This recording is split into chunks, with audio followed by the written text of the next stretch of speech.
2025 আইপিএলের জন্য টি-20 বিশ্বকাপের তিনজন তারকা ক্রিকেটারকে কেকেআর মেগা নিলামে সাইন করাতে পারে। চলুন আজ জানাবো সেই তিনজন ক্রিকেটার কারা। তবে সেটা জানার জন্য সম্পূর্ণ ভিডিওটা দেখার অনুরোধ রইল। চলুন শুরু করি। তবে কলকাতা নাইট রাইডার্সের একটি অসামান্য আইপিএল ছিল 2024, যেখানে তারা তৃতীয় আইপিএলের শিরোপা দিয়ে তাদের দশমব্যাপী ট্রফি খরা শেষ করেছিল কলকাতা নাইট রাইডার্স। তবে নাইট রাইডার্স পুরো মৌসুম জুড়ে দুর্দান্ত ছিল এবং তাদের তারকা খেলোয়াড়রাও গুরুত্বপূর্ণ ম্যাচে পারফরমেন্স করেছে, কারণ সানরাইজার্স হায়দ্রাবাদকে প্লে অফে জয়ী রান নিশ্চিত করতে পেরেছিল। কিন্তু এবার আইপিএল 2025-এর আগে অনেক পরিবর্তন ঘটতে পারে।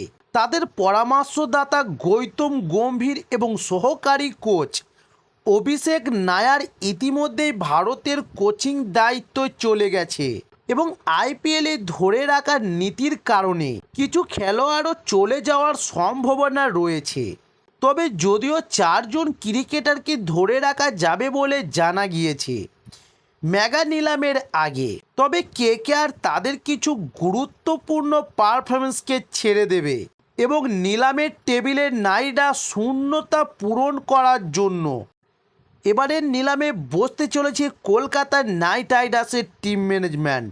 তবে এবারে টি-20 বিশ্বকাপ টিম ইন্ডিয়ার জন্য একটি দুর্দান্ত ছিল, কারণ তারা শিরোপা জিতেছিল, সেই সাথে বিশ্ব ভেন্যু জুড়ে কিছু দুর্দান্ত পারফরমেন্স করেছে টিম ইন্ডিয়া। আর কেকেআর যদি টি-20 বিশ্বকাপ থেকে কিছু খেলোয়াড় বাছাই করে, তবে কেকেআরের টিম ম্যানেজমেন্ট যে তিনজন খেলোয়াড়কে দলে নিতে পারে এবার 2025 আইপিএলের জন্য, যেমন নাম্বার 1 আফগানিস্তানের ফজল হক ফারুকি। তবে কেকেআর সম্ভবত মিশেল স্টার্ককে তারা জ্যোতির্বিদ্যাগত মূল্যের জন্য ছেড়ে দেবে এবং যদিও তারা অস্ট্রেলিয়ার পেসারের, তবে এবার নাইট রাইডার্স আফগানিস্তানের ফজল হক ফারুকির মতো কাউকে খুঁজতে পারে। তবে এই 23 বছর বয়সী টি-20 বিশ্বকাপে 17টি উইকেট নিয়ে সর্বোচ্চ উইকেট শিকারী ছিলেন এবং শীর্ষ শ্রেণীর প্রতিপক্ষের বিরুদ্ধে তার অভিজাত দক্ষতা প্রদর্শন করেছিলেন ফজল হক ফারুকি। তবে কেকেআরের জন্য একটি দুর্দান্ত ক্রয় হতে পারে, যা কেকেআর অল্প মূল্যে তাকে দলে পেতে পারে। তবে এবার জানুন নাম্বার 2 রোহিত শর্মা। কারণ কলকাতার নাইট রাইডার্স যদি অধিনায়কের প্রয়োজন হয়, রোহিত শর্মা একজন নিখুঁত প্রার্থী হতে পারেন। কারণ শ্রেয়স আয়ারকে কেকেআর নিলামের জন্য বাদ দিলে নাইট রাইডার্সের রোহিত শর্মার পরিষেবাগুলি সুরক্ষিত করার চেষ্টা করতে পারে। তবে রোহিত শর্মা এবার মুম্বাই ইন্ডিয়ান্স ছেড়ে দিতে পারেন।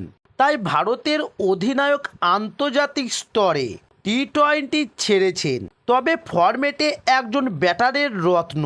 তবে কেকেআরের ব্যাটিং অর্ডারের শীর্ষে রোহিত একটি শক্তি হতে পারে এবং এইভাবে বিট করার জন্য একজন নিখুঁত খেলোয়াড় হতে পারেন।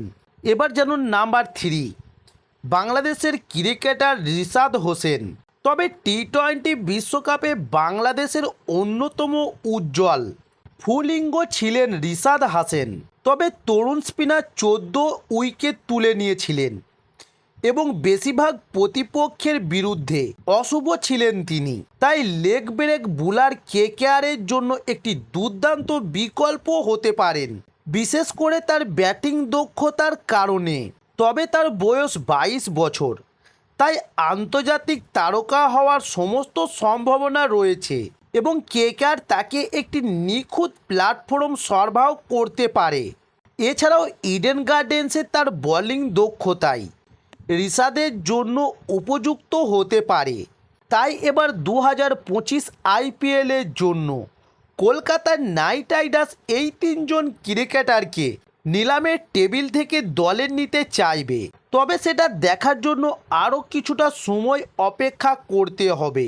তাই এবার জানিয়ে রাখি, সেই সমস্ত ভিডিওগুলো পাওয়ার জন্য আমার চ্যানেল নতুন হলে চ্যানেলটি সাবস্ক্রাইব করে সঙ্গে থাকুন।